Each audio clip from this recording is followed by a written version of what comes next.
सीखेंगे एक नया पोएम जिसका नाम है आर डे। तो इस पार्ट में मैं आपको इस पार्ट में मैं आपको ये पोएम पढ़ाऊँगा, हर एक वर्ड का मतलब बताऊँगा और हर एक शब्द जैसे बोलते हैं वो सिखाऊँगा। फिर एक नए चीज़ के बारे में बताता हूँ, जैसे एडजेक्टिव या एक्शन वर्ड, वो प्रीवियस पोएम में क्या था वैसे।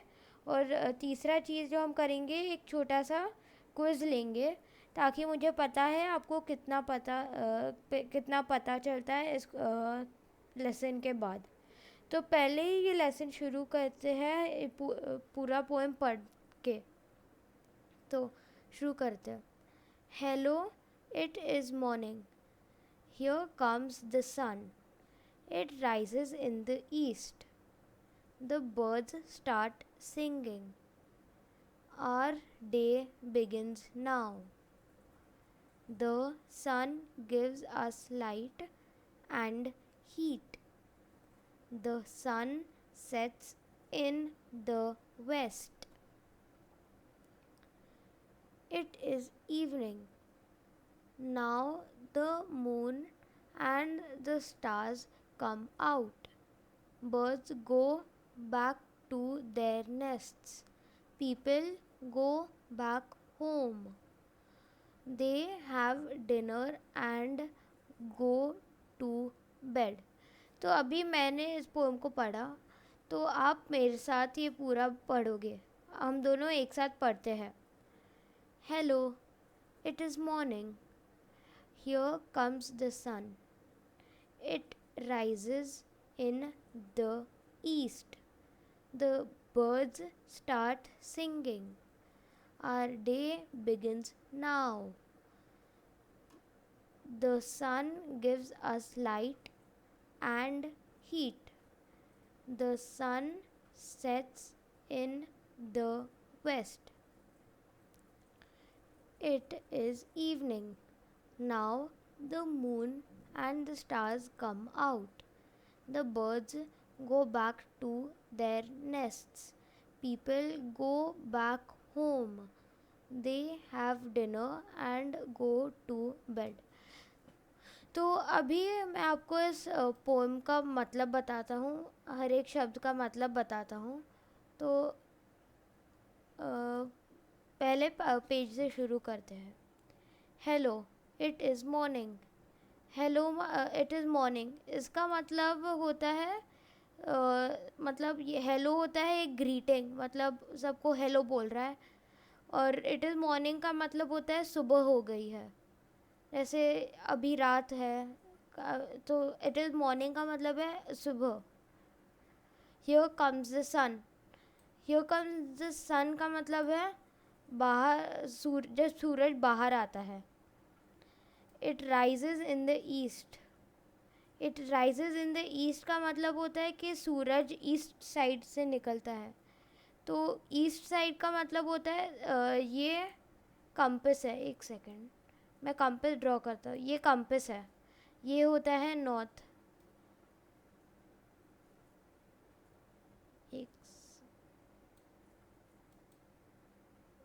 ये है नॉर्थ, ये है नॉर्थ, ये साइड।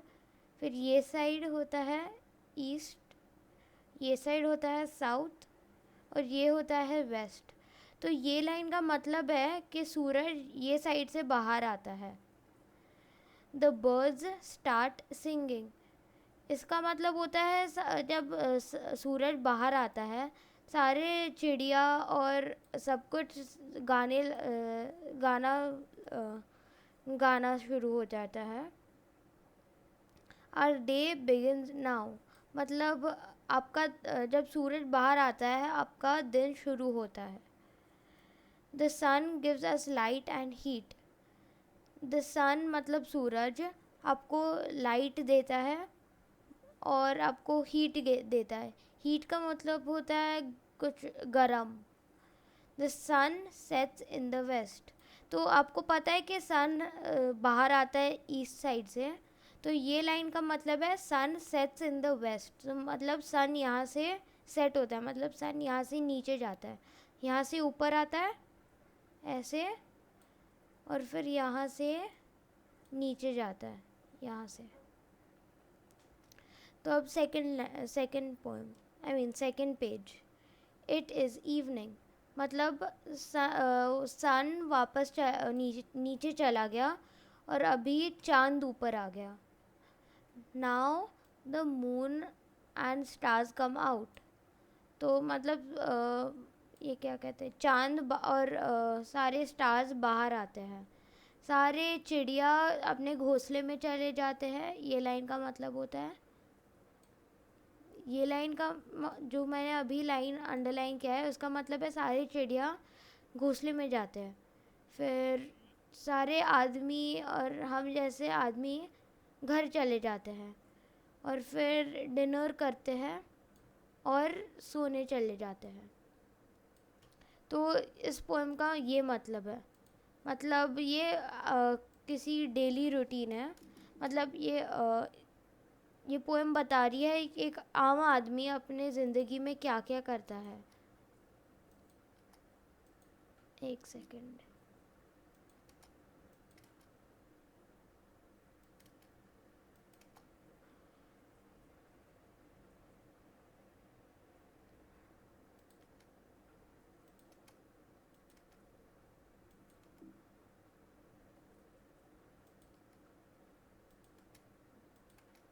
हाँ, तो अभी मैंने आपको हर एक शब्द का मतलब बता दिया।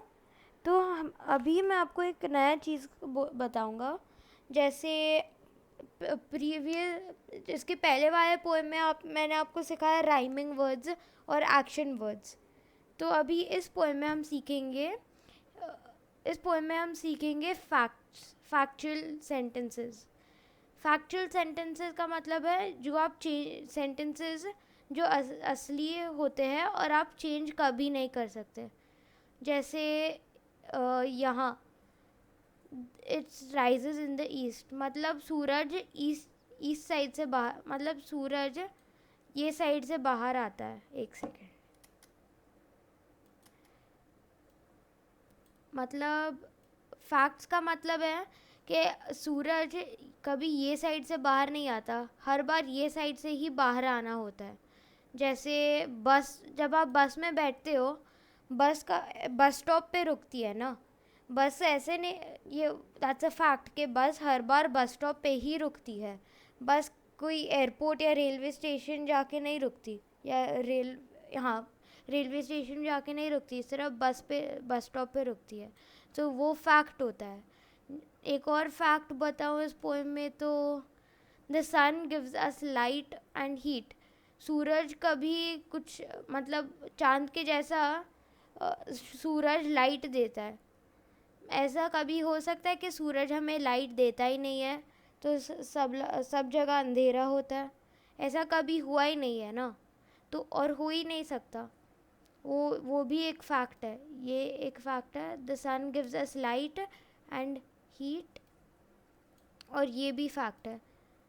जब सूरज नीचे जाता है, when the sun sets, it can only set on the west side, it never sets in the north side, south side और ईस्ट साइड। और ये भी फैक्ट है जो मैंने पहला फैक्ट बताया आपको। तो अभी सेकंड पैराग्राफ में आपको एक एक्टिविटी दूंगा जिसमें आपको इस सेकंड पेज पे फैक्ट्स बताने हैं कि कौन से फैक्ट्स है। जैसे यहाँ मैंने सारे फैक्ट्स पिक किए ना, आपको बताना होगा यहाँ कौन से फैक्ट्स हैं। आपको फैक्ट्स बताने हैं आपके टीचर से, और आपके टीचर्स बताएंगे कि अगर आपके फैक्ट्स सही है या गलत। उसके बाद हम वापस डिस्कस करेंगे।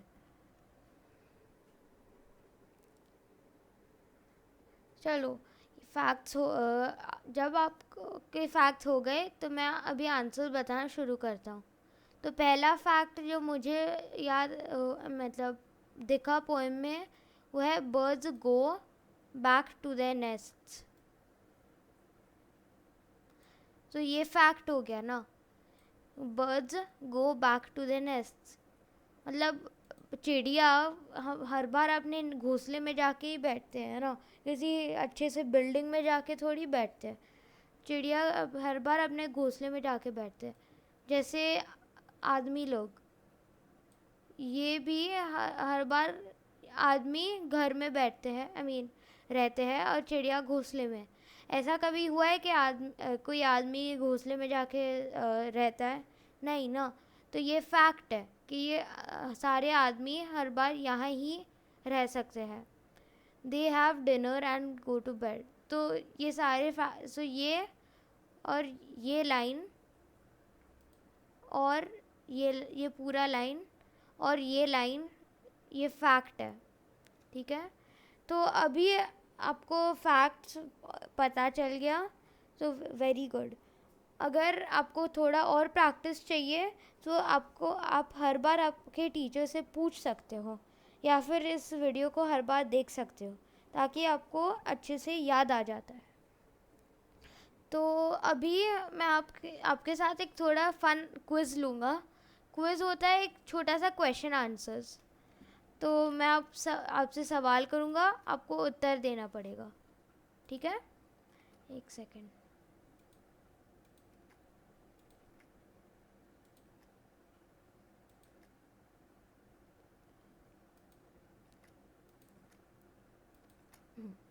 तो अभी पहला सवाल है look at the picture and से व्हाट्स हैपनिंग। मतलब ये पिक्चर में क्या हो रहा है। तो करेक्ट आंसर है ये लड़का विंडो के बाहर झांक रहा है, क्योंकि ये डे टाइम है ना। तो ये देख रहा है कि इस बाहर की हवा ले रहा है। तो यहाँ ये पिक्चर में डे टाइम है कि नाइट टाइम? बाहर आपको सूरज दिख रहा है या चांद? तो अगर आपने चांद बोला तो आप बिल्कुल सही है। और यहाँ अब यहाँ ये क्या है? यहाँ सूरज निकला हुआ है या चांद? अगर आपने सूरज बोला तो आप बिल्कुल सही है। तो अभी मैं आपको एक क्वेश्चंस पूछूंगा, fill in the blanks. The sun rises in the, तो अभी आपको यहाँ आंसर बताना है। तो sun rises in the dash. तो सही आंसर है the sun always rises in the, कौन सी साइड पे राइज होता है सन? अगर आपने ये साइड चूज़ किया तो आप करेक्ट है। और ये साइड को क्या बोलते हैं? East side. So the sun rises in the east. Our day begins when the dash comes out in the sky. आपका दिन कब शुरू होता है? जब चांद बाहर आता है या सूरज? अगर आपने चांद बोला तो आप गलत हैं। अगर आपने सूरज बोला तो आप बिल्कुल सही है। The sun gives us light and dash. सूरज हमें क्या देता है? जब आप बाहर कुछ खेलने जाते हो तो पसीना निकलता है ना। तो पसीना क्यों निकलते हो? क्योंकि बाहर बहुत गर्म है। तो सूरज हमें क्या देता है? लाइट देता है और हीट देता है, ठीक है। The moon and stars come out at dash. The moons and stars come out at night. The sun comes out in the morning. ठीक है। तो ये फोर्थ क्वेश्चन का सही आंसर है night. Birds go back to their dash. Birds कहाँ रहते हैं? अपने घोंसले में। तो घोंसला को क्या बोलते हैं? करेक्ट, घोंसला को नेस्ट बोलते हैं। और आदमी कहाँ जाते हैं? करेक्ट, आदमी लोग घर में जाते हैं। तो अभी हमारा ये पार्ट 1 आवर डे पोएम का ख़त्म होता है। अगर आपको कुछ भी नहीं आया तो आप आपके टीचर से पूछ सकते हो, या ये इस वीडियो को देख सकते हो। Thank you. See you next time.